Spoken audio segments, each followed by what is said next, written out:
to be afraid that I will lose either of the boats.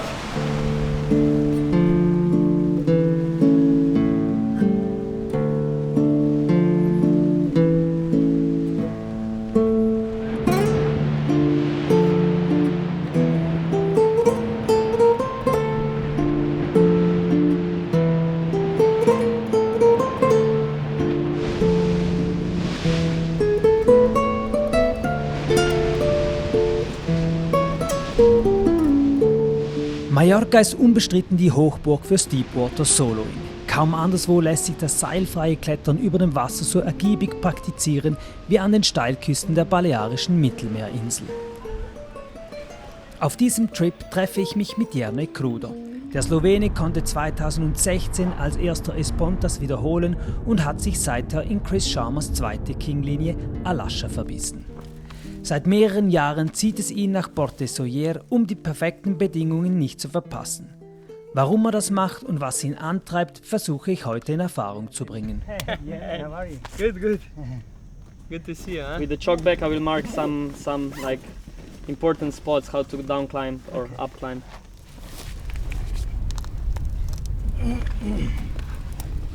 So if you're a bit too scared, this is also one of the steep parts. You can go there, but it's jogs. Anyway, it's okay. Just go. Always the first moves are to get.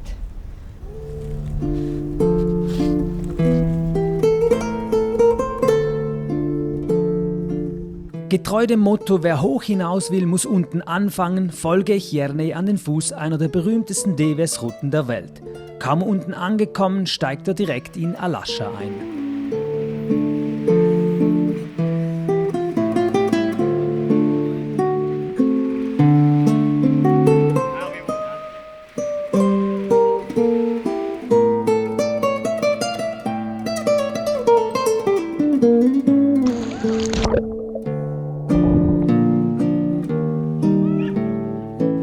Conditions today?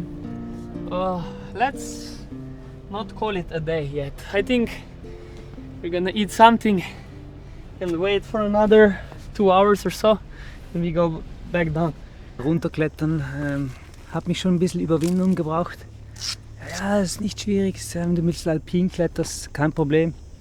War es ja auch nicht, aber ist ja, was sind das, 40 Meter ob dem Wasser. Runterklettern ist ja eh nicht so lustig. Jetzt hochklettern war voll kein Problem und ich bin jetzt auch eingegroovt, aber so aus dem Nix hier mal runtersteigen war schon ein bisschen Steilstart, sage ich mal. Und jetzt gehen wir was essen und warten, bis die Sonne in die Wand kommt. Kann man wahrscheinlich dann ein bisschen, ist die Hoffnung da, dass es trockener wird. Schauen wir mal. Die Zeit, die wir an der sengenden Sonne auf bessere Bedingungen warten, will ich nutzen, um mehr über Jernej zu erfahren. Wer ist der Slowene mit dem pinken Haar, dessen Ruf als Partytiger und Showman ihm vorauseilt? Und woher rührt seine Faszination fürs Klettern? You know, I was actually always kind of thinking about how to express myself, and I always knew I'm special, but it's maybe always hard to describe in words. The best way is if you like meet me at the crack, go climbing with me, then you get to know me. But I think very soon you will find out that I'm like super passionate about climbing, and that's like my first love. And if you would have to write a text, like somebody says, we need for the website of Okun a little description, Jernej Kruder, who's it? What do you write? I would probably call some of my friends what they think about me. You know, I'm not a very good writer, as I said, and it's hard to describe myself, but in general, like, what is my very big specialty in climbing is that I'm really in love in climbing, and it means that it doesn't matter if it's like indoor, outdoor, if it's like one move or if it's like, I don't know, L-cap length of climbing, I love it all. As long as there's like rock underneath my fingertips. I'm not such a big fan of ice climbing, although I tried it and it wasn't too bad. As a pro climber, you don't have a clear structure, I can imagine, in your life. I mean, yesterday we wrote texts, will we go to Alascha, will we not, what time, now we're like laying around half day and deciding on when to climb. How do you make sure you got some kind of structure, or you don't have one and you don't want one? Here maybe I'm a bit different than the others. You know, I really don't like to follow any programs. That's why I also was a bit a difficult kind of a person for my coaches that they used to coach me when I was younger. Well, at some point, let's say I gave up to some coaches, so I started trusting them. We had some good training sessions, but it was just because it was my decision that I want to do it, you know. Because before that, I really didn't like that somebody told me like, yeah, you need to do like pull-ups or whatever. Like, why do I have to do this if I like climbing, you know? I was still kind of a kid, and there was all the fun, you know. I had to go to school to suffer in school, so when I went climbing, I didn't want to suffer again. I wanted to have fun, you know. So for me, climbing was like a fun part, and still is, you know.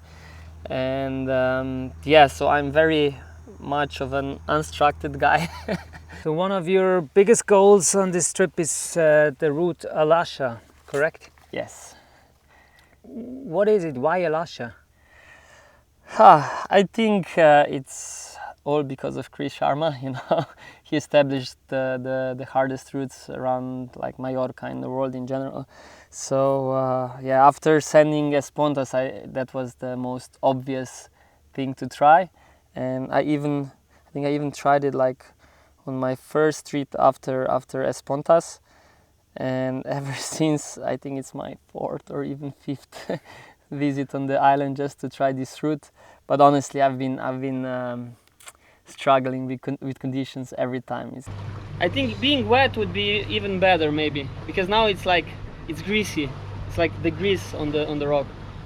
So if you consider putting a motor oil on the holes, that would be 0. Then we are at 1, maybe 2. Misha, try with me just for the feeling, to have few falls, or at least 1. Like me. Cuando te vi, juré que nunca me voy a olvidar.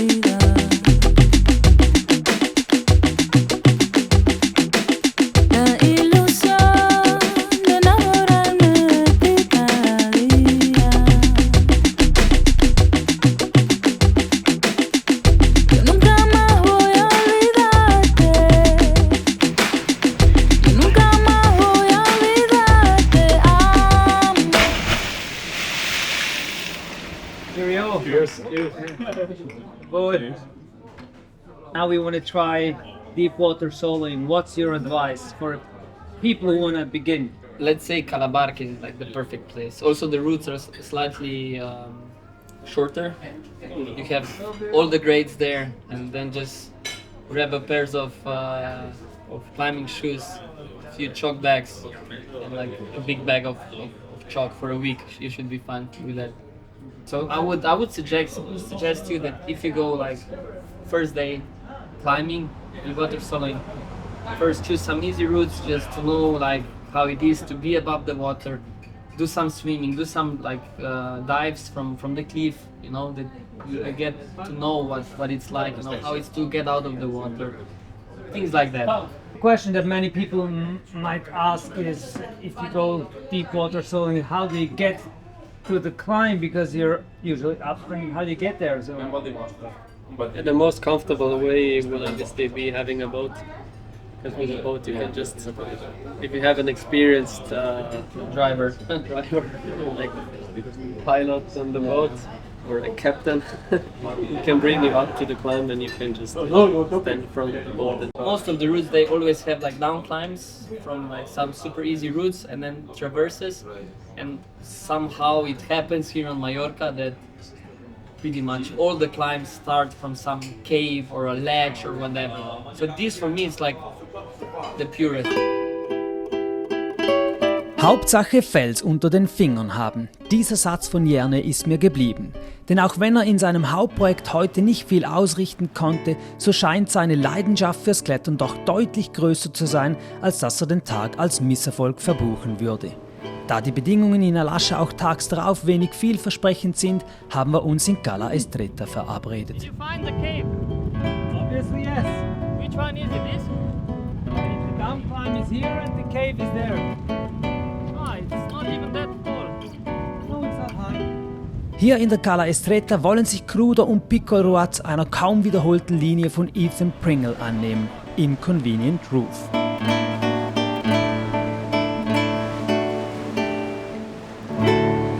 Time for the show. What are you going to do? There is something we tried to do.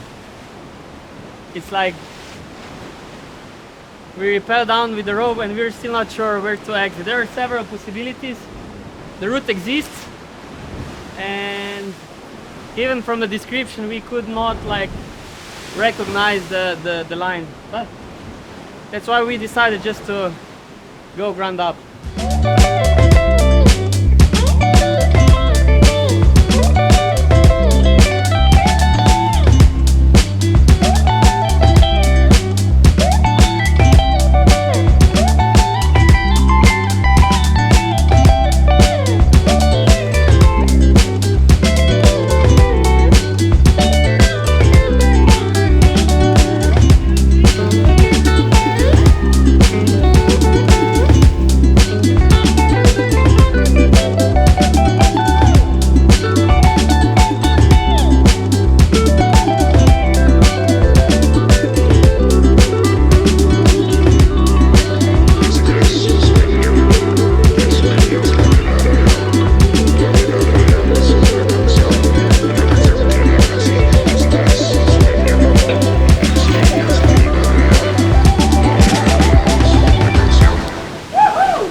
Am zweiten Tag wird mir so richtig bewusst, wie viel die beiden einfach nur chillen und entspannen. Gleichzeitig sollte man sich von der vermeintlichen Ruhe nicht täuschen lassen. Insbesondere Mischa weckt bei mir den Eindruck, am Schluss des Tages mehr als nur einen Trainingsversuch machen zu wollen.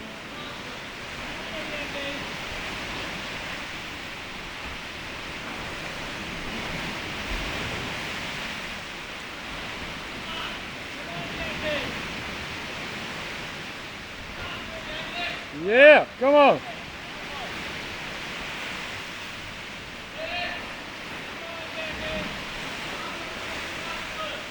Come on.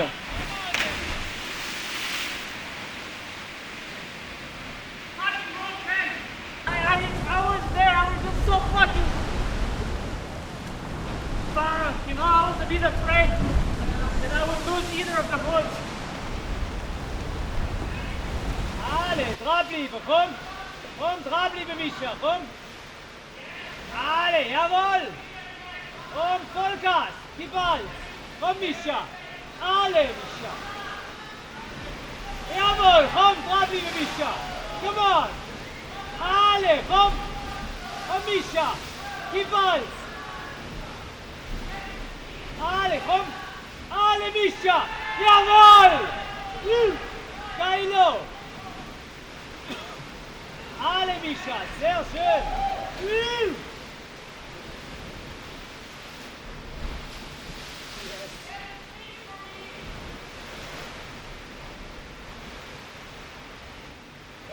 Jawohl.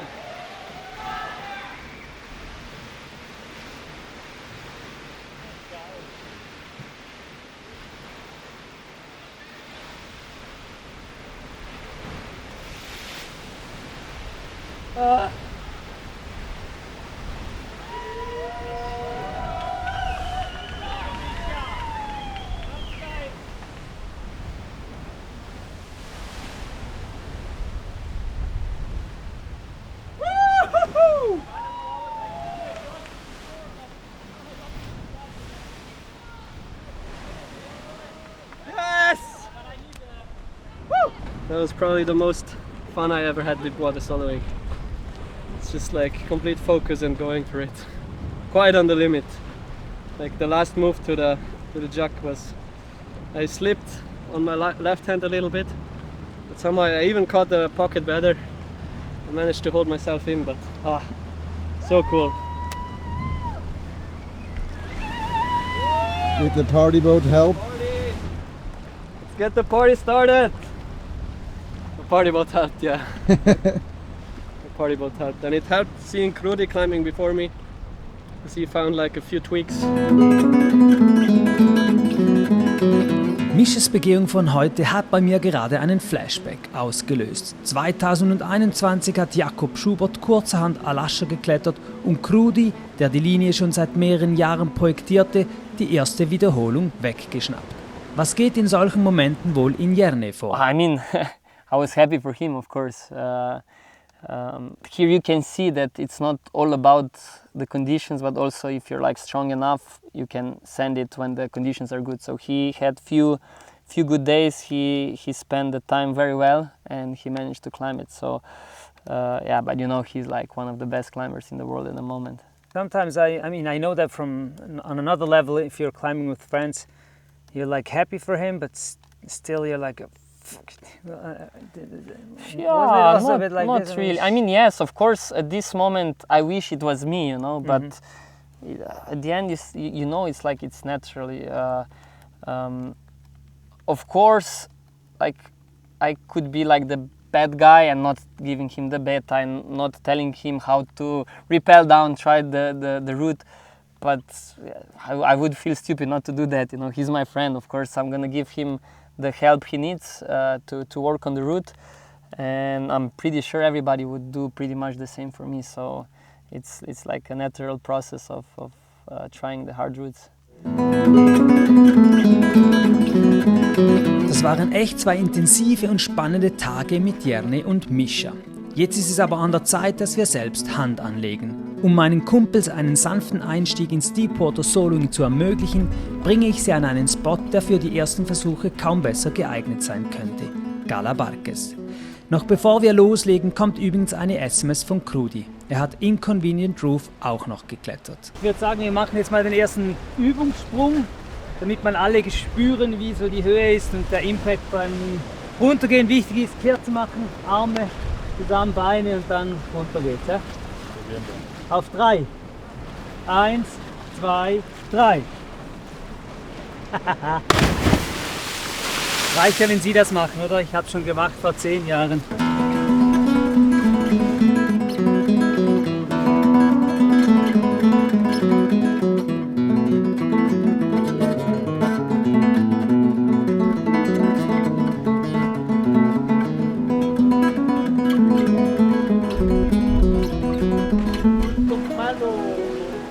Ah, ok. Lo hice hace 10 años, algo así, pero no me recuerdo de nada.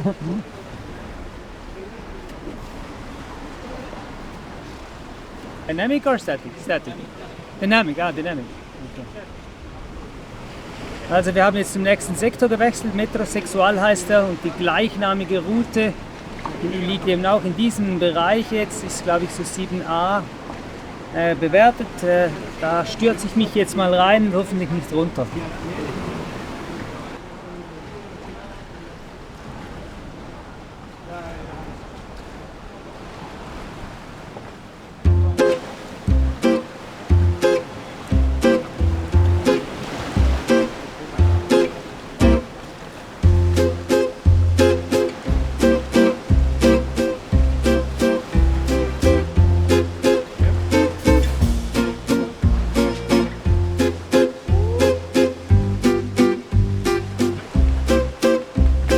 Hier an Galabarques findet man ein breites Spektrum an Routen. Und im Gegensatz zu vielen anderen Spots sind die Routen hier viel einfacher zugänglich, man findet gemütliche und schattige Plätze zum Ausruhen und Zuschauen und dann ist da natürlich der wunderschöne Sandstrand. Galabarques ist so quasi das Bläsiergebiet fürs Deepwater Soloing. Wobei man muss anmerken, und das gilt für alle Gebiete auf Mallorca, um die gesamte Vielfalt an Routen so richtig nutzen zu können, sollte man solide im Franzosengrad 6b oder c unterwegs sein.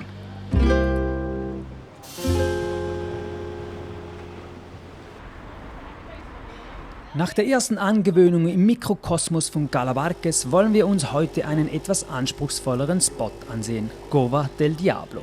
Um sicherzustellen, dass wir dem 18-Meter-Cliff mit der nötigen Aufgewecktheit entgegentreten, ertränken wir die verbleibende Morgenmüdigkeit in Porto Cristo in einem tiefschwarzen Café.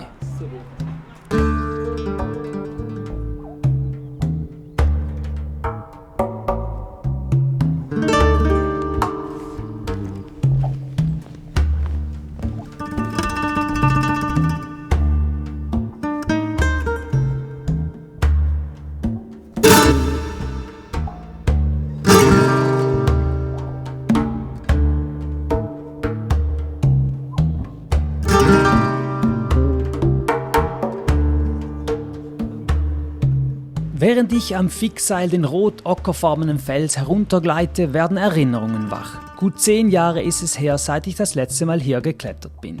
In dieser Dekade hat dieser Felsriegel nichts von seiner Imposanz eingebüßt. Aber was sind schon 10 Jahre in Anbetracht der Dimensionen, in der dieses DWS-Kletterparadies entstand?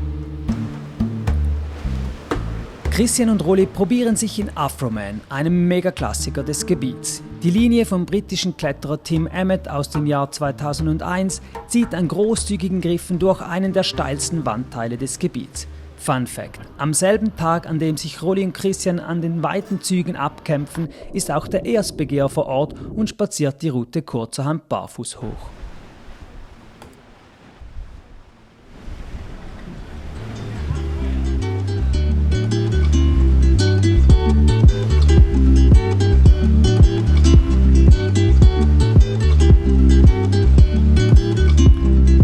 Nachdem mein Kumpel Rolli die Route Afroman erfolgreich kletterte, war ich an der Reihe. Mein Ziel war Ejector Seat, ein weiterer Klassiker des Gebiets mit einem dynamischen Zug in beachtlicher Höhe. Vor 10 Jahren noch hätte ich mich nie und nimmer getraut, so hoch oben noch so entschlossen hochzuziehen. Doch dieses Jahr war anders. Vielleicht war die Motivation doppelt so hoch, weil mich Marco beim Durchstieg filmte und ich beim Dynamo plötzlich den Profikletterer und Fotografen Matty Hong im Seil entdeckte. Spätestens da sagte mein Kopf, das ziehst du jetzt durch. Einen besseren Abschluss unseres Trips hätte ich mir nicht wünschen können.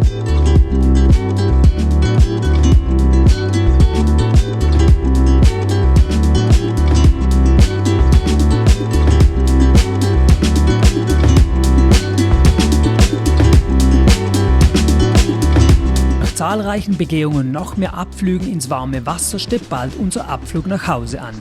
Wird Jerne Alascha dieses Jahr noch klettern? Ich hoffe es. Eine Woche nach unserer Rückkehr kletterte übrigens Piccolo Ruaz die Route, Jerne blieb sie bis dahin verwehrt. Muss ich mich nun ernsthaft um ihn sorgen, weil ihm wieder jemand die Begehung vor der Nase wegschnappte? Wohl kaum. So hat er im Interview doch erzählt, dass es Schlimmeres gibt, als ein weiteres Mal wiederzukommen. Wo er recht hat, hat er recht. Deepwater Soling auf Mallorca, davon kann man, einmal ausprobiert, kaum genug bekommen.